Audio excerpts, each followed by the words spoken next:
The alarm rang through the ship like a scream in the night. Captain Jake Morrison jumped out of his chair on the bridge of the Pioneer's Edge. Red lights flashed everywhere. His crew moved fast around him. "What do we have?" Jake asked his communications. "Officer, distress signal, Captain," said the young woman at the console. "Coming from planet Kithara 7. It's weak but clear." Jake looked at the star map on the big screen. Kithara 7 was far from Earth, very far. No human had ever been there before. The planet showed up as a small blue dot in the darkness of space. "How far out are we?" Jake asked. 2 days at full speed," his pilot answered. Jake thought for a moment. Distress signals meant trouble, but they also meant life. Maybe intelligent life. The kind that could talk and think and build things. The kind that Earth had been looking for among the stars for over 100 years. "Set course for Kithara 7. Jake said. "Full speed." The ship turned and jumped into faster-than-light travel. Jake felt the familiar pull in his stomach as space bent around him. Outside the windows, stars turned into lines of light. 2 days later, they dropped out of light speed near a beautiful blue-green planet. It had white clouds and brown land masses. It looked a lot like Earth, but smaller. 3 small moons hung in the sky around it. "Scans show the planet can support human life," Dr. Lisa Carter said. She was the ship's science officer and expert. "On alien life. Air is good. Water is everywhere. Temperature is warm, but not too hot." "Any signs of the people who sent the signal?" Jake asked. Lisa looked at her screens. "Yes, Captain. I'm reading cities.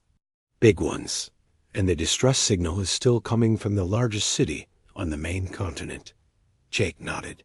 "Get me a team." "Ready. We're going down." 20 minutes later, Jake stood in the shuttle bay with his away team. Lisa was there with her science equipment.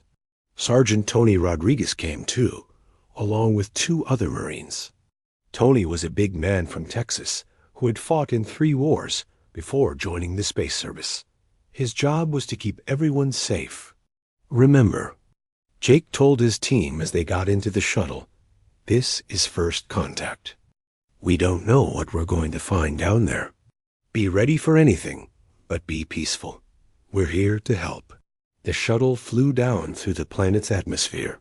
The sky was a light purple color, not blue like Earth's.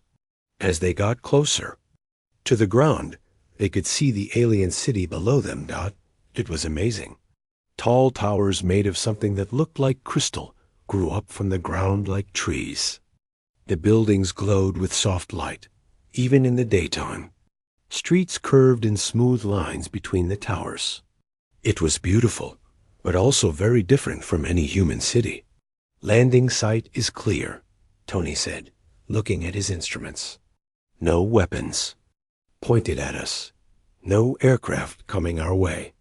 The shuttle touched down in an open area near the city center. Through the windows, they could see alien people coming toward them.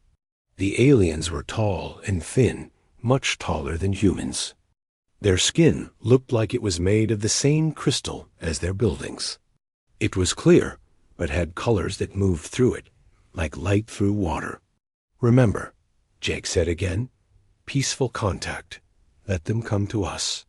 The aliens moved slowly toward the shuttle. They didn't look afraid, but they looked worried, very worried. One of them was older than the others. He had more colors in his crystal skin, and he wore robes that seemed to be made of light itself. Jake opened the shuttle door and stepped out. The alien air smelled like flowers and rain. The gravity was a little lighter than Earth's, making him feel like he could jump higher. The old alien stepped forward. He said something in a language that sounded like music, mixed with the sound of wind through glass. "Translation device is working," Lisa said quietly into her radio.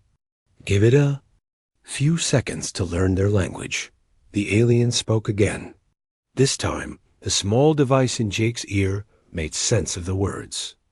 "Welcome, sky travelers," the alien said. His voice was deep and sad. "I am Elder HFY, speaker for our people. We ...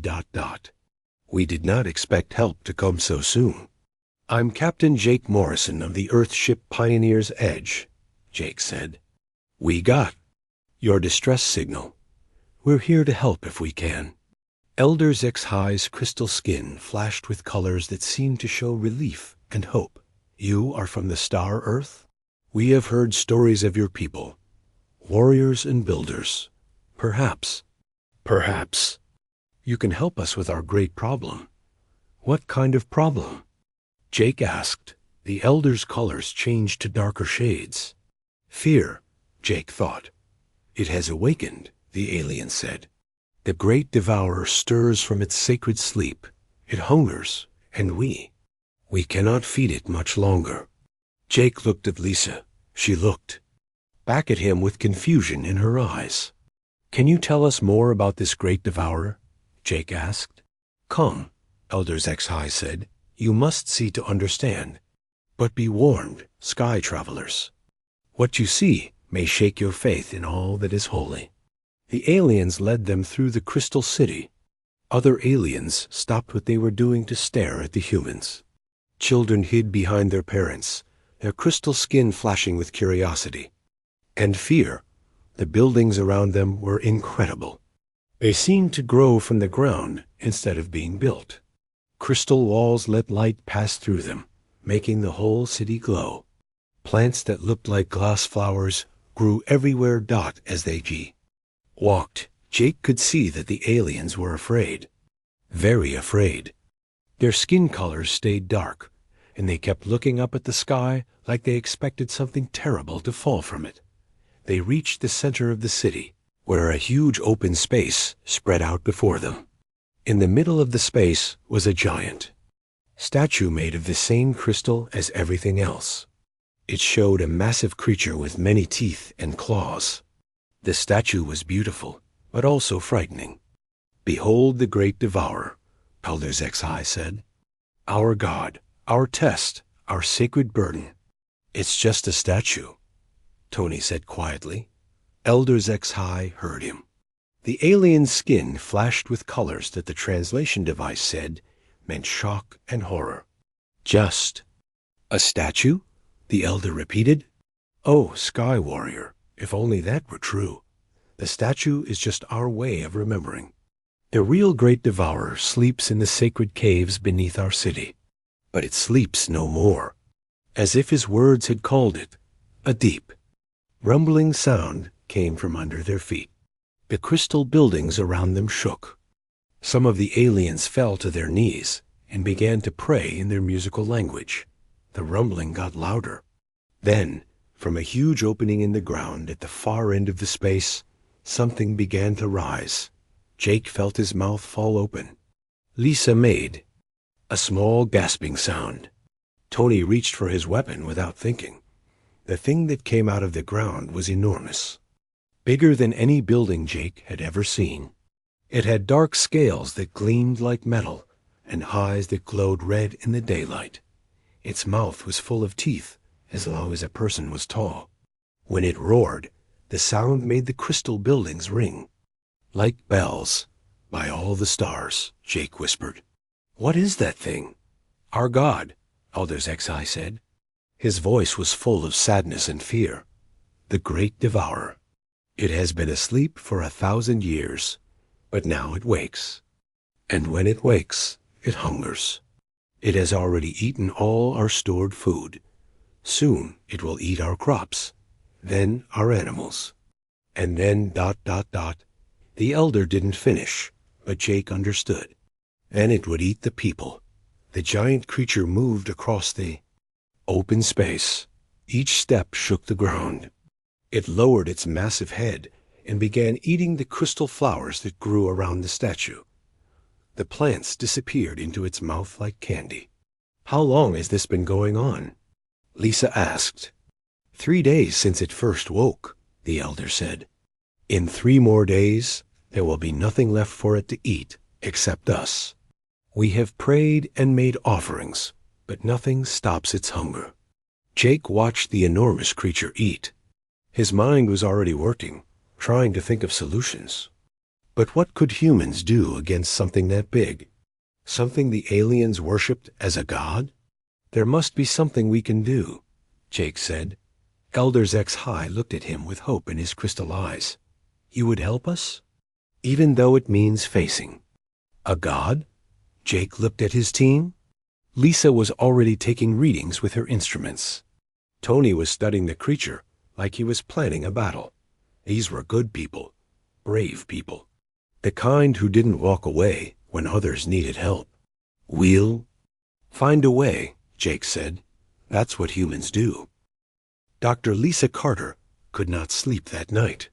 She lay in her bunk on the Pioneer's edge, thinking about the massive creature they had seen. The aliens called it the Great Devourer and worshipped it as a god. But Lisa was a scientist. She did not believe in gods that could be touched and measured. She got up and went to her lab. The ship was quiet. Most of the crew was sleeping. Lisa turned on her computers and started looking at the readings she had taken of the creature. First thing she noticed was the size. The Great Devourer was almost 200 feet long and 50 feet tall. It weighed more than 1,000 tons. But that was not the strangest thing about it. The strangest thing was its biology.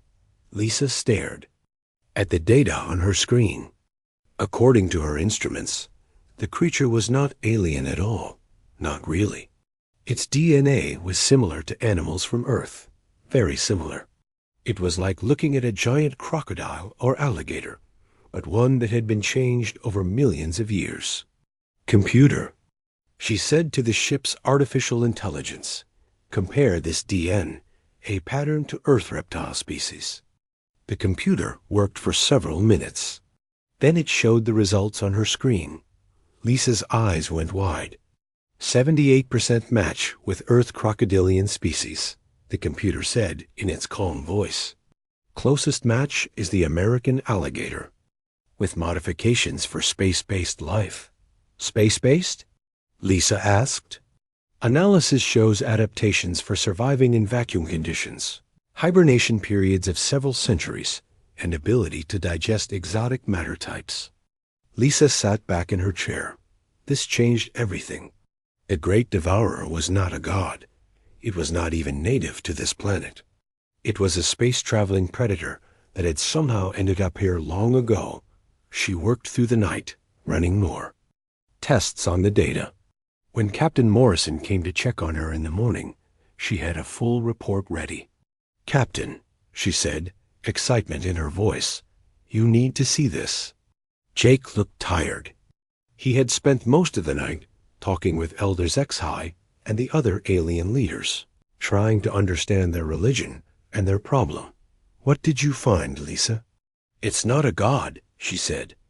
It's a predator. A space-traveling predator that probably crash-landed on this planet a long time ago. She showed him the DNA comparisons and the biological scans. Jake studied the information carefully. He was not a scientist, but he understood what Lisa was telling him. So it's basically a giant space alligator? He asked. That's a very simple way to put it, but yes, Lisa said. It's been hibernating in those caves for centuries, maybe even thousands of years. Something woke it up recently. Any idea what? Lisa shook her head. Could be anything. Solar radiation, seismic activity, or maybe it just has a natural wake-up cycle. The important thing is that it's not divine. It's just a very large, very hungry animal. Jake thought about this. The aliens don't know this. How could they? They've been worshipping it for so long that they never studied it scientifically. To them, it's sacred. You don't poke and prod at your god with scientific instruments. But we can't just tell them their god is fake, Jake said. That would destroy their whole culture. Lisa nodded. I know. But Captain, there's something else. Something important. She brought up another screen of data. Based on its biology and behavior patterns, this creature is going to keep eating until there's nothing left. It's not going to stop when it's full. It's going to eat everything on this planet and then hibernate again until it needs more food. How long do the aliens have? At the rate it's consuming their resources, maybe a week, 2 weeks at most. Jake felt a cold fear in his stomach. A whole civilization was going to die, and there was nothing he could do about it. His ship had weapons, but nothing that could hurt something that big. And even if they could hurt it, the aliens would never forgive them for killing their god. Communication system beeped. A message was coming in from the planet's surface. Captain Morrison, Elder Zexai's voice said through the speakers, "Please come quickly. The Great Devourer, it has done something terrible." Jake and Lisa took a shuttle back down to the planet. As they flew over the Crystal City, they could see the damage. Several of the beautiful crystal buildings had been knocked down. Gardens that had been growing for centuries were gone, eaten down to the dirt. They landed near the city center and found Elder Zexai waiting for them. The alien's crystal skin was flashing with dark colors that meant fear and sadness. "What happened?" Jake asked. "It has grown bolder," the elder said. "This morning it left the sacred caves and came into our city. It ate the memorial garden, where we honor our ancestors. Then it attacked the grain storage buildings." Lisa looked around. She could see the massive footprints in the ground where the creature had walked. Each print was bigger than a car. "How much food did you lose?" she asked. "All of it," Elder Zexai said quietly. "All of our stored grain for the winter season. Now we have only what grows in our fields, and that will not last long." As if summoned by their words, a deep roar echoed across the city. In the distance, they could see the Great Devourer moving through the farming areas outside the city. It was eating the growing crops, tearing up whole fields with each bite. "At this rate, you'll have no food left in 3 days," Lisa said. Jake watched the creature destroy the alien farms. An idea was starting to form in his mind, but it was crazy. Completely crazy. "Elder Zexai," he said, "in your religion, what happens when someone eats the flesh of the Great Devourer?" The alien's skin flashed with shock and horror. "Eat the flesh of our God? That is impossible. It would be the greatest sin our people could commit." "But what would happen?" Jake pressed. "According to your beliefs?" Elder Zexai was quiet for a long moment. When he spoke, his voice was very soft. "The old stories say that one who eats the flesh of the Great Devourer would gain its strength and wisdom, but also its curse. Such a person would become powerful, beyond measure, but would never find peace." Jake nodded. The idea in his mind was getting stronger. Tony Rodriguez had been quiet during this conversation, but now he spoke up. "Captain, are you thinking what I think you're thinking?" "Maybe," Jake said. "What do you think I'm thinking?" Connie grinned. It was not a nice grin. It was the grin of a man who had grown up in Louisiana, where people ate alligators for Sunday dinner. "I'm thinking that back home, we'd have that big lizard in a smoker faster than you could say barbecue sauce." Elder Zexai made a sound like breaking glass. His skin flashed with colors that the translation device could not interpret. Lisa looked shocked, but Jake was smiling. "That's exactly what I was thinking," he said. "Captain," Lisa said carefully, "you can't be serious. That's their god. Even if it's just an animal to us, it's the center of their entire belief system. Their belief system is going to get them all killed," Jake said. "Sometimes you have to choose between being respectful and being alive." Another roar came from the farming area. This time it was closer. The Great Devourer had eaten most of the crops and was moving toward the city again. "It's coming back," Elder Zexai said. "Everyone must hide in the deep shelters." "No," Jake said. "Everyone should pack up and get ready to travel, because I'm going to call Earth and ask them to send me something special." "What?" Lisa asked. Jake looked at Tony, who was still grinning. "The biggest barbecue smoker they can fit on a cargo." "Ship," he said. "And maybe a certain pitmaster from Texas who knows how to cook things that are bigger than they should be." Tony's grin got wider. "You know Bobby Townsend?" "We served together in the war," Jake said, "before he became famous for his barbecue restaurants. If anyone can figure out how to cook something that big, it's Bobby." Lisa shook her head. "This is insane." "You want to barbecue their god?" "I want to save their lives," Jake said. "And if that means turning their god into dinner, then that's what we're going to do." He looked at Elder Zex-High.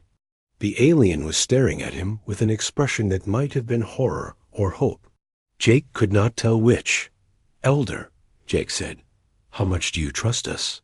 "With our lives," the alien said without hesitation. "Good," Jake said, "because that's exactly what I'm asking you to do." He activated his communication device and called the Pioneer's Edge. "Get me a direct line to Earth Command," he said. "Priority 1. Tell them we need emergency supplies, and we need them fast." In the distance, the Great Devourer roared again. But this time, Jake thought it sounded less like the cry of a god and more like the call of a very large animal that was about to become the main course at the galaxy's most important barbecue. 3 days later, the cargo ship Thunder Bay dropped out of light speed near Kithara 7. Jake Morrison stood on the bridge of the Pioneer's Edge, watching the massive ship approach. It was carrying the strangest emergency supplies in the history of space exploration. "Thunder Bay to Pioneer's Edge," the radio crackled. "We have your delivery, Captain. 3 industrial barbecue smokers, 2 tons of hickory wood chips, and 1 very confused pitmaster." Jake smiled. "Tell Bobby Thompson that his old war buddy has the biggest cooking challenge of his life waiting for him." An hour later, Bobby. Thompson stepped off the cargo shuttle and looked around the alien city. He was a big man with gray hair and hands that were scarred from years of working with fire and metal. He wore his lucky barbecue apron, the one with Texas Pit Master written across the front. "Jake Morrison," Bobby said, shaking hands with the captain. "When they told me you needed help cooking something big, I thought maybe you meant a whole cow. I didn't think you meant a building-sized space lizard. Can you do it?" Jake asked. Bobby looked across the city to where the Great Devourer was currently eating what remained of the aliens' orchards. The creature was so big that its head disappeared behind the crystal buildings. "Well," Bobby said slowly, "I've never cooked anything that could eat me back, but I reckon there's a first time for everything." He grinned. "Besides, the bigger they are, the more people you can feed." Elder Zex-High approached them. The alien had been very quiet since Jake explained the plan. His crystal skin kept flashing with colors that meant confusion and fear. "Honored Pitmaster," the elder said to Bobby, "you truly intend to cook our god?" "Son," Bobby said gently, "I don't know much about gods, but I know about meat. And that big fellow over there has enough meat on him to feed your whole city for a year." This did not seem to comfort Elder Zexa. Dr. Lisa. Carter had been working nonstop to figure out how to safely capture the Great Devourer. "I think I have a solution," she told Jake. "We can't kill it, because that would be too much like murder for the aliens. But we can put it to sleep." "How?" "Combination sedative," Lisa said. "Earth tranquilizers mixed with some native sleep spores that the aliens use for their medicine. It should keep the creature unconscious for several hours. Long enough to butcher." "And cook it?" Jake asked. "Long enough for Bobby to do whatever Bobby does." The plan was dangerous. They had to get close enough to the Great Devourer to inject it with the sedative, but not close enough to become lunch. Tony Rodriguez and his Marines would handle that part. "We'll use the shuttle," Tony said. "Fly in fast, hit it with tranquilizer. Darts, and get out before it knows what happened." And if it doesn't work? Jake asked. Tony shrugged. Then we become the first humans to be eaten by an alien god. Could be worse. That afternoon, they put the plan into action. The Great Devourer had settled down in the main plaza to rest after eating most of the city's food supply. It lay there like a giant scaly mountain, occasionally opening one red eye to look around. Bobby and his crew had already set up the industrial smokers in a nearby courtyard. The aliens watched in amazement as the humans assembled equipment that looked more like spacecraft engines than cooking devices. These smokers can handle anything, Bobby explained to the watching crowd. I once cooked a whole buffalo in one of these beauties. Took 18 hours, but it was worth every minute. The aliens did not understand what a buffalo was, but they seemed impressed by Bobby's confidence. Tony's shuttle flew low over the plaza, moving fast and quiet. The Great Devourer did not notice it until the first tranquilizer dart hit its neck. The creature's eyes snapped open, and it roared with anger and surprise. Hit it again. Tony yelled to his Marine with the dart gun. That thing's got to weigh 1,000 tons. More darts flew from the shuttle. Each one carried enough sedative to knock out an elephant, but the Great Devourer just got angrier. It stood up and swiped at the shuttle with claws the size of telephone poles. It's not working, the Marine shouted. Give it time. Lisa's voice came over the radio from her position in the city. The sedative needs a few minutes to work on something that big. The Great Devourer chased the shuttle around the plaza, snapping its massive jaws and roaring loud enough to crack windows. But slowly, its movements began to get sluggish. Its roars became quieter. After 5 minutes, the giant creature stopped, chasing the shuttle. It swayed back and forth like a drunk person trying to walk. Then, with a crash that shook the whole city, it fell over and went to sleep. Now that's what I call fast food, Tony said as he landed the shuttle. The aliens gathered around their sleeping god. Many of them were crying. Their crystal skin flashed with colors that meant sadness and fear. To them, this was like watching a parent fall down and not get up. Don't worry, Bobby told Elders X High. We're going to treat your god with respect. Every good barbecue starts with respect for the animal. Bobby walked around the Great Devourer, studying it like an artist studying a sculpture. He poked the thick scales with a knife and nodded thoughtfully. Scales are too thick, he said. We'll have to get under them to reach the meat. Jake, I'm going to need some cutting tools. Big ones. The next few hours were like nothing anyone had ever seen before. Bobby worked with the precision of a surgeon and the confidence of a master chef. He showed the humans and aliens where to make cuts, how to remove the thick scales, and how to separate the different types of meat. This here's the good eating, he said, pointing to a section near the creature's back. Nice marbled meat, probably tastes like chicken crossed with fish. And this part, he moved to the tail. This is going to be tough, but if we cook it low and slow, it'll be tender as butter. The aliens watched in amazement as tons of meat were carefully removed from their sleeping god. Bobby treated each piece like it was precious, seasoning it with spices he had brought from Earth and rubbing it with marinades that smelled like heaven. In Texas, Bobby explained to the crowd, we believe that good barbecue is an act of love. You take something that gave its life for you, and you make it into something beautiful, something that brings people together. Elders X High approached. Bobby, as the pitmaster, prepared the first batch of meat for the smokers. Honored Bobby, the alien said, what you do. Is this how humans honor their gods? Bobby thought about this question for a long moment. Son, he said finally, I reckon every good meal is a kind of prayer. We're not destroying your God. We're celebrating it. We're making it part of us and part of you. The first smoker was fired up as the sun began to set. Hickory smoke rose. Into the purple sky carrying the smell of cooking meat across the city.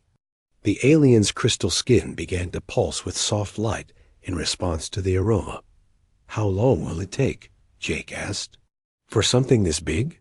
"At least 12 hours, Bobby said. "Maybe more. But don't worry. Good barbecue is worth waiting for." As night fell, humans and aliens worked together around the smokers. Bobby taught them how to maintain the right temperature, how to add wood chips at the right time, and how to tell when the meat was ready.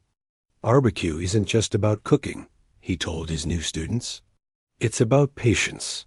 It's about community. It's about taking time to do something right."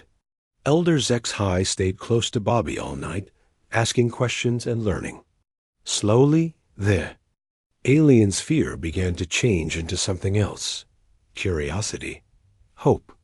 "Your God isn't gone," Bobby told him as they tended the fires together. "It's just becoming something new. Something that will feed your people and bring them together." Dawn was breaking when Bobby declared the first batch ready. The smell had been growing stronger all night, and by now it had spread throughout the entire city. Aliens who had been hiding in their homes came out to see what was happening. Bobby carved the first piece of meat with ceremonial care. It was perfectly cooked, tender and smoky, with flavors that seemed to dance on the tongue. "Elder Zex High," Bobby said formally, "as the spiritual leader of your people, you should have the first taste." The alien looked at the piece of meat Bobby offered him. It smelled incredible. It looked delicious. But it was still his God. I cannot," Elder Zex High said. "Yes, you can," Bobby said gently. "Sometimes the bravest thing you can do is try something new." Elder Zex High took the meat with shaking hands.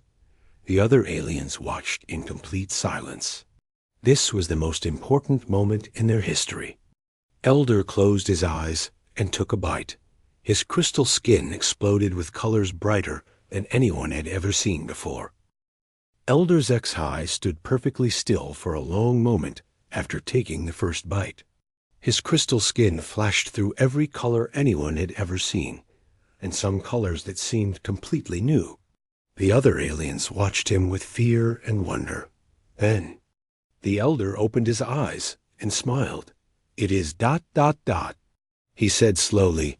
"It is the most wonderful thing I have ever tasted." The crowd of aliens gasped. Some fell to their knees.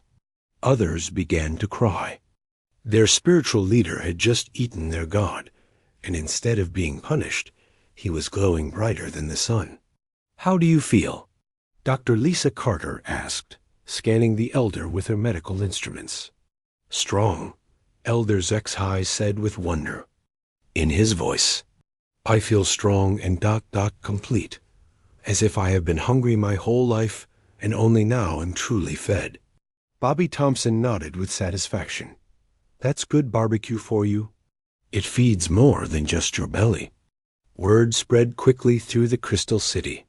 The humans had cooked their god, and their elder had eaten it without dying. More aliens began to approach the smoking area, drawn by the incredible smell and their leader's obvious joy. A young alien, named Veltar, was the first to ask for a taste. He was barely grown, with crystal skin that shifted between blue and green colors. The older aliens tried to stop him, but Elder Zex High held up his hand. "Let him try," the elder said. "If this is truly our God's gift to us, then all should share in it."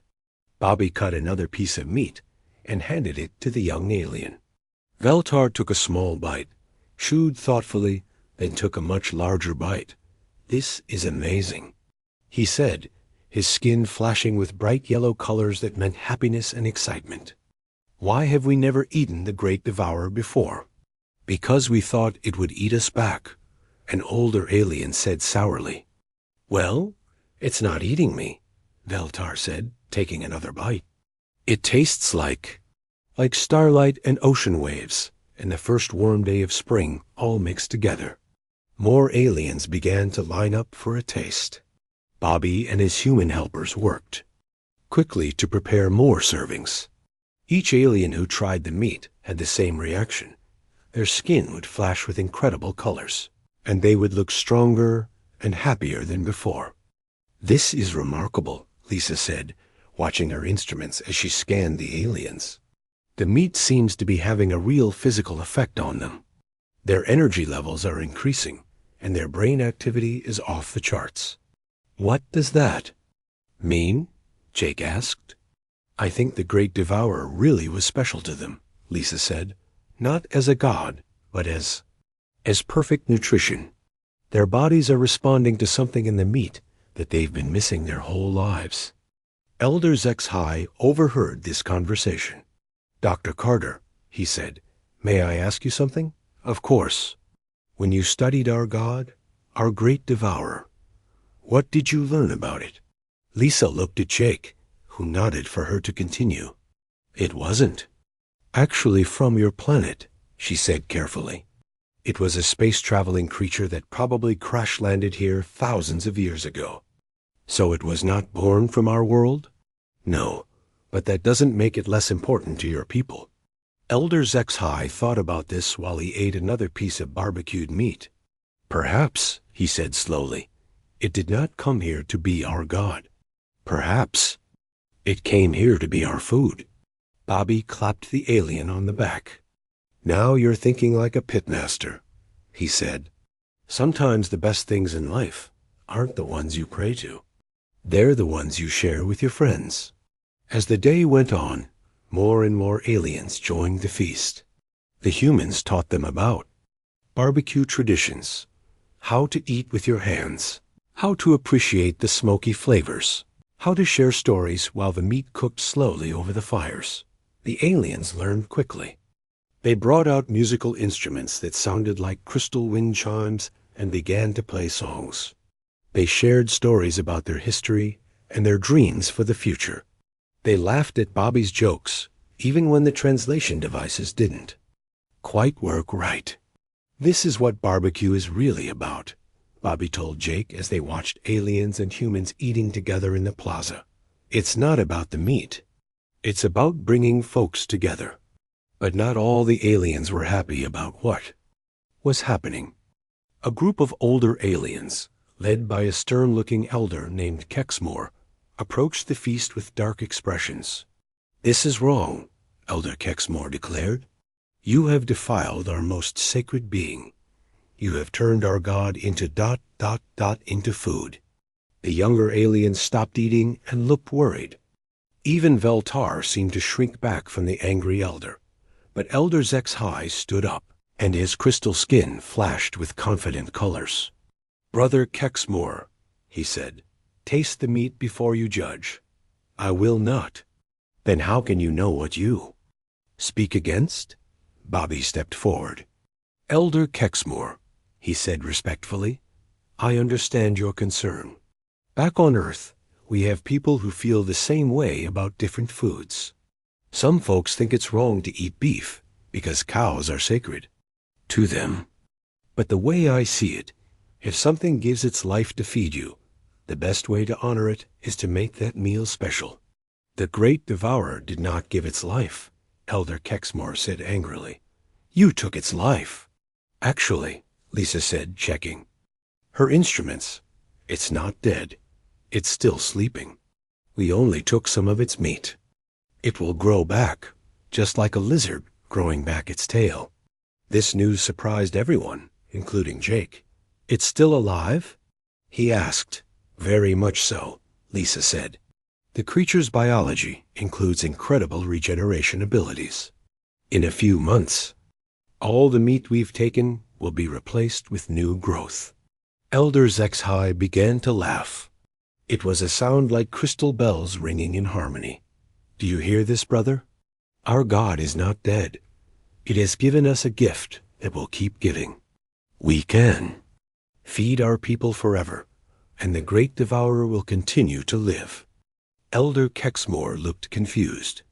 But if it loves, then we have not killed our God?" "Nope," Bobby said cheerfully. "We've just given it a really good haircut." The angry elder stared at the sleeping creature, then at the happy aliens eating. Around the fires, then at Elder Zexhi's glowing skin. "May I double quotes," he said quietly. "May I try a small piece?" Bobby cut him the best piece he could find, perfectly seasoned and cooked to perfection. Elder Kexmore took it with trembling hands and ate it slowly. His crystal skin exploded with gold and silver colors. He began to cry tears that sparkled like diamonds. "It tastes like hope," he whispered. From that moment on, the feast became a true celebration. The aliens brought out their finest dishes to share with the humans. They played music and told stories and danced around the smoking fires.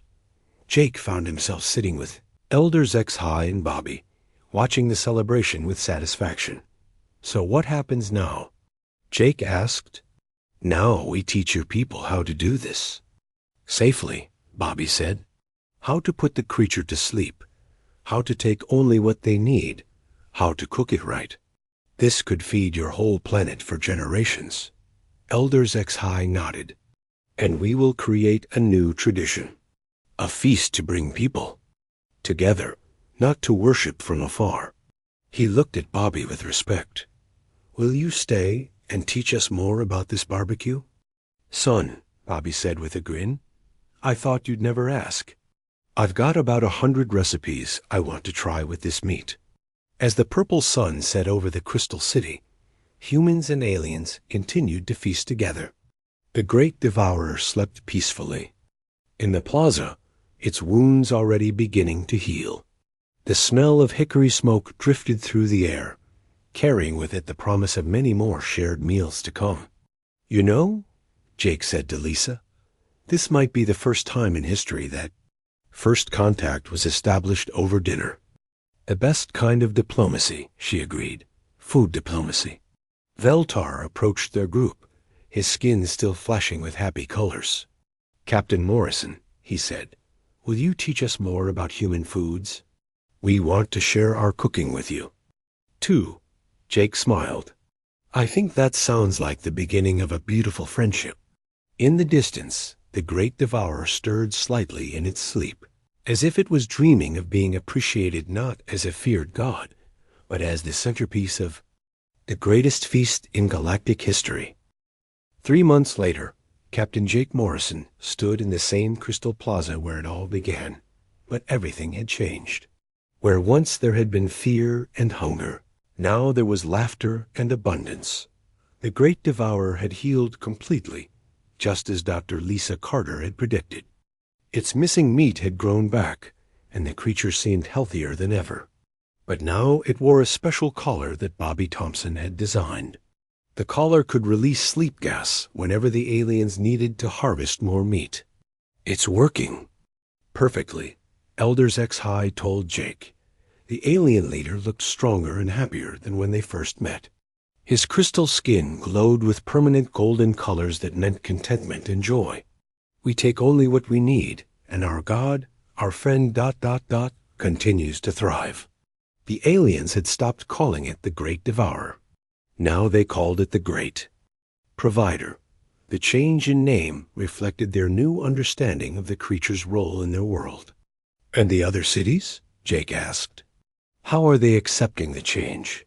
"Better than we hoped," Veltar said, approaching them. The young alien had become Bobby's best student and was now the official pitmaster of Cathara 7. 12 cities have already set up their own barbecue programs. The space creature meat is solving hunger problems across our entire planet.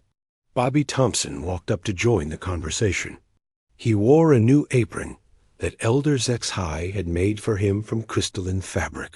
It read "Galaxy's Greatest Pitmaster" in both English and the alien language. "How is the training program going?" Jake asked him. "Better than I ever imagined," Bobby said with pride. "These folks have natural talent for barbecue. Veltar here can smoke meat almost as good as I can, and he's only been learning for 3 months. It helps that our senses are designed to appreciate complex flavors," Veltar said modestly. "Though I still cannot master your human technique of eyeballing the spice measurements." That comes with practice, Bobby laughed. Give it another 50 years. Dr. Lisa Carter approached the group, carrying a tablet full of data. Jake, you need to see these numbers. She showed him charts and graphs that demonstrated the improvements in alien health since they started eating the barbecued meat regularly. Their immune systems are stronger. Their lifespans have increased by an estimated 20%, and their birth rates have gone up significantly. The great provider was meant to be our food, Elders XI said with certainty. This meat contains nutrients that our bodies have been missing for thousands of years. We were slowly starving without realizing it. Jake nodded. It made sense. The space creature had probably been eating the same plants and animals that the aliens ate, concentrating all those nutrients in its meat. When the aliens stopped hunting it and started worshiping it instead, they had cut themselves off from their best food source. Sir, Tony Rodriguez called from across the plaza. You need to see this. They followed Tony to the edge of the city, where a crowd of aliens was looking up at the sky. Jake could see several dark shapes moving among the clouds. More of them? Jake asked. 3 more space creatures, Lisa confirmed, checking her scanners. They probably picked up the scent of our barbecue and came to investigate. The aliens were not afraid this time. Instead, they were excited. Several of them were already preparing the sleep gas equipment and setting up temporary smoking stations. Looks like business is about to get a lot busier, Bobby said with satisfaction. Elders XI stepped forward to address his people. My friends, he said in a voice that carried across the plaza, today we receive more gifts from the stars. But remember what we have learned. These creatures are not gods to be feared or worshipped. They are friends to be respected and cared for. The aliens cheered and began preparing for the arrival of the new creatures. Jake watched with amazement as they worked together with the efficiency of people who had been doing this all their lives, rather than for just a few months. Captain, Elders XI said, we have been thinking about something important. What's that? We want to share this gift with other worlds, other species who might be hungry or in need. Jake felt a surge of pride. The aliens had learned more than just barbecue techniques from the humans. They had learned about generosity and helping others. That's a wonderful idea, Jake said. Earth would be happy to help you set up trade routes and diplomatic missions. And I know some pitmasters back home who would love to learn how to cook space creature, Bobby added. This could be the start of something really big.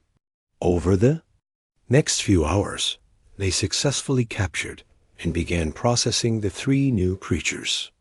The aliens worked with confidence and skill, treating each creature with the respect due to a valuable friend rather than a feared deity. As the sun set and the smoking fires were lit, Jake found himself thinking about how much had changed. When they first arrived, the aliens had been facing extinction because of their religious beliefs. Now those same beliefs had evolved into something that brought abundance and community. You know what the best part is? Veltar said as he tended one of the smoking stations. We haven't lost our spirituality. We've just found a better way to express it. How do you mean? Jake asked. Before, we worshipped through fear and sacrifice, the young alien explained. We stayed away from our God and hoped it would not hurt. Now we worship through sharing and celebration. We come together to honor what the great provider gives us. Elders XI joined them by the fire. Veltar speaks truly. Our new festivals are more joyful than our old ceremonies ever were.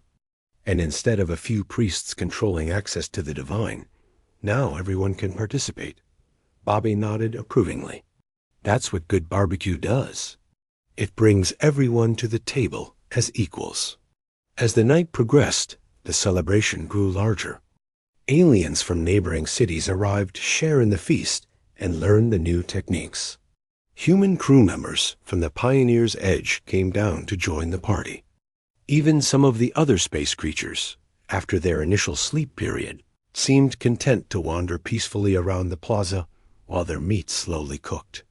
"Captain Morrison," Elders X High said during a quiet moment, "how can we ever thank you for what you have done?" Jake thought about this question. The aliens had gained so much more than just a new food source. They had gained confidence, community, and a sustainable way to feed their growing population.